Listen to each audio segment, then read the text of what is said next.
नमस्कार दोस्तों, स्वागत है आपका हमारे YouTube चैनल में। आज हम महाराष्ट्र पॉलिटिक्स कंट्रोवर्सी के बारे में बात करेंगे। पिछले 4-5 दिनों से आप महाराष्ट्र में देख रहे हैं कि क्या हो रहा है, तो उसको हम इस वीडियो के जरिए डिटेल में समझने की कोशिश करेंगे और इस वीडियो को देखने के बाद फिर आपको कोई कंफ्यूजन नहीं रह जाएगा, क्योंकि हम बिल्कुल शुरू से समझने की कोशिश करेंगे। जब से गवर्नमेंट बनी है तब से लेके आज तक के कंट्रोवर्सी को जो है हम डिटेल में समझने की कोशिश करेंगे। तो देखिए, महाराष्ट्र की कंट्रोवर्सी है और मेरा नाम है रितेश शुभराम और आइए वीडियो को शुरू करते हैं। देखिए, आपके सामने एक फिगर है और इसको जो है पूरे डिटेल में हम समझने के लिए काफी मेहनत लगा इसको बनाने में और पूरे डिटेल में हम इसको आपको समझाएंगे। एक एक चीज बिल्कुल बेसिक से हम समझाएंगे आपको इसमें, ठीक। तो देखिए, सबसे पहली बात ये है कि 2019 में जो है महाराष्ट्र में इलेक्शन हुआ, विधानसभा इलेक्शन हुआ, जिसमें कि जो है सबसे बड़ी जो पार्टी थी, लार्जेस्ट पार्टी जो जीत के आई थी, वो बीजेपी थी, जिसकी 105 सीटें थी, ठीक। लेकिन महाराष्ट्र में जो है टोटल जो है विधानसभा की जो है 228 सीटें हैं और इसको मेजोरिटी में लाने के लिए आपको 228 डिवाइडेड बाई 2 + 1 होना चाहिए, ठीक। यानी 145 सीटें जो है आपके पास होनी चाहिए। तो 145 सीटें हालांकि बीजेपी के पास नहीं थी, तो इसलिए इन्होंने सरकार नहीं बनाया। तो क्या हुआ, कोaliशन यानी कि गठबंधन का सरकार जो है बनी। तो गठबंधन किसका किसका हुआ, ये शिवसेना, एनसीपी और कांग्रेस, ये तीनों पार्टियों ने जो है गठबंधन किया और गठबंधन में जो है शिवसेना की जो है 56 सीटें थी, एनसीपी जो है शरद पवार की उनकी 54 सीटें थी और कांग्रेस की जो है 44 सीटें थी, ठीक। यहाँ बता दें कि शिवसेना के जो प्रमुख हैं वो उद्धव ठाकरे हैं, क्योंकि ये इसलिए बता रहे हैं कि पार्टी को लेके ही कंट्रोवर्सी जो है आगे स्टार्ट हुई है, ठीक।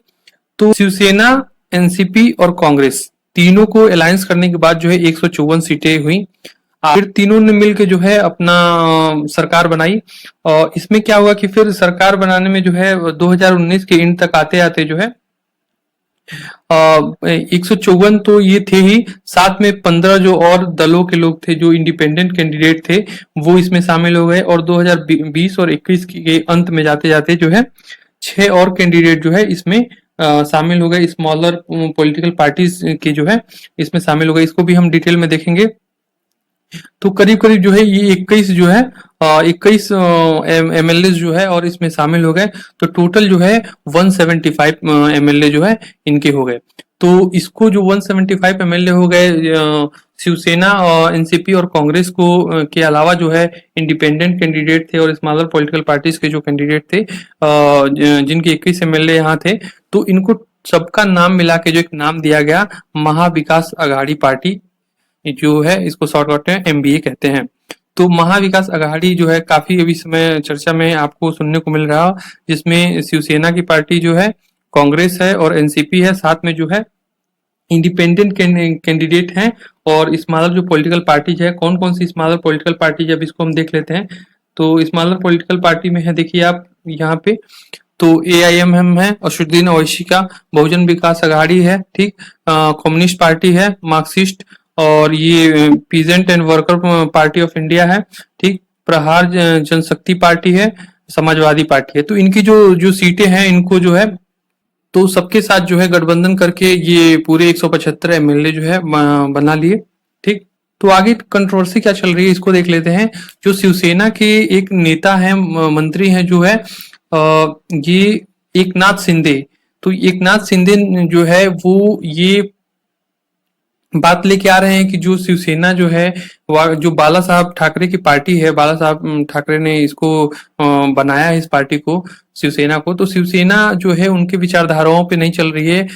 जो उद्धव ठाकरे इस समय मुख्यमंत्री हैं, जो बाला साहब ठाकरे के बेटे हैं, वो बाला साहब ठाकरे के विचारधाराओं पे नहीं चल रहे हैं। इसलिए जो है ये कुछ विधायकों को लेके जो है, जैसे यहाँ दिया है अलग अलग न्यूज में अलग अलग चीजें दिया है, 40 विधायकों को लेके जो है ये बोल रहे हैं 40 विधायक हमारे साथ है, तो इसलिए हम जो है शिवसेना जो है एक अलग शिवसेना की पार्टी जो है हम बनाएंगे। ये चीजें हैं, ये सब कंट्रोवर्सी चल रही है, इसको इसी को डिटेल में हम समझने की कोशिश करेंगे। तो आगे देखिए क्या हुआ कि जैसे कांग्रेस का जो सपोर्ट था, आपने पहले देखा कि 44 एमएलए का, एनसीपी जो था उसका 54 एमएलए का सपोर्ट था, शिवसेना को। और शिवसेना के जो 56 एमएलए थे उसमें से जो है 37 एमएलए जो है ये उनके चले गए हैं शिंदे के पास। सेना के पास जो है 56 एमएलए थे, जिसमें से 37 एमएलए ये दावा कर रहे हैं एकनाथ शिंदे की वो हमारे खेमे में है, हमारे पास है। और साथ ही ये भी दावा कर रहे हैं कि इसमें से जो भी है कुछ एमएलए 10-12 के करीब एमएलए जो है इनके पास चले गए हैं।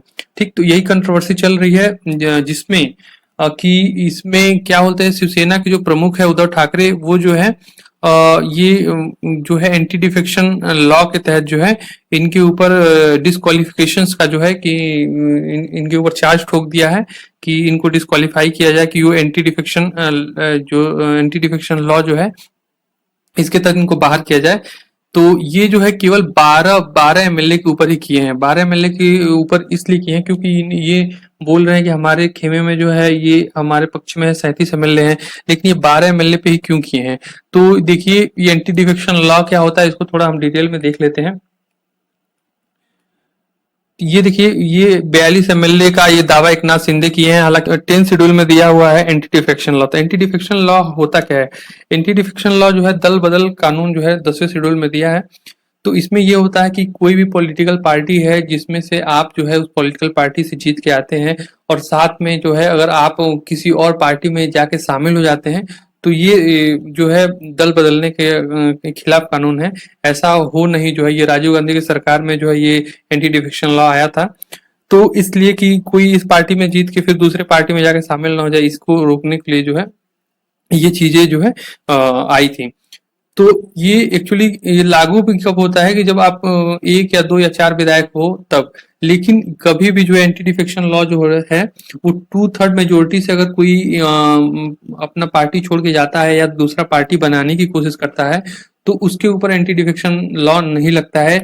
इसीलिए जो है उद्धव ठाकरे जो है वो केवल जो है 12 एमएलए के ऊपर ही जो है कोर्ट में जो है ये केस किए हैं कि 12 एमएलए को जो है डिस्क्वालीफाई किया जाए। क्यों? क्योंकि वो कुछ एमएलए को चाहते हैं, वो जान रहे हैं कि उनको कुछ लालच देके चाहे वैसे करके अपने खेमे में बुलाया जा सकता है।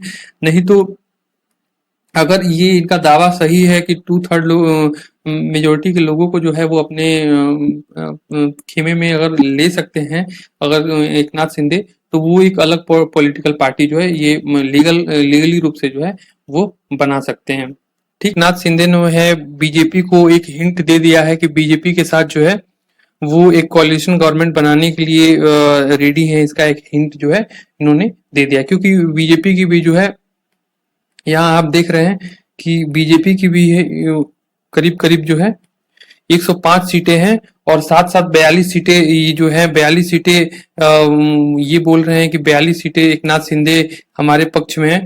तो यहाँ पे आप अगर इसको ऐड करें तो ये करीब करीब 147 सीटें हो जाती हैं और 145 मेजोरिटी के लिए चाहिए। तो 145 मेजोरिटी के लिए मेजोरिटी से अधिक है, तो एक हिंट जो है एकनाथ शिंदे ने ये जो है दे दिया है। तो कहीं ना कहीं जो यहाँ एकनाथ शिंदे हैं वो सरकार को गिराने की पूरी कोशिश कर रहे हैं। और यहाँ आर्टिकल 174 देख लेते हैं। इसमें गवर्नर का राइट्स होता है कि गवर्नर जो है फ्लोर टेस्ट कराए। अगर सरकार जो है बहुमत में नहीं है तो वो जो है उस विधानसभा को जो है वही डिसॉल्व कर सकता है और फिर जो है अगला चुनाव या जो है सरकार बनाने के लिए अगले किसी जो पॉलिटिकल पार्टी है उनको जिसके बाद बहुमत है उनको पेश करने के लिए कह सकता है। तो थैंक्स फॉर वॉचिंग। ऐसी आपको अगर इंफॉर्मेटिव वीडियो चाहिए तो आप प्लीज हमारे चैनल को सब्सक्राइब करिए।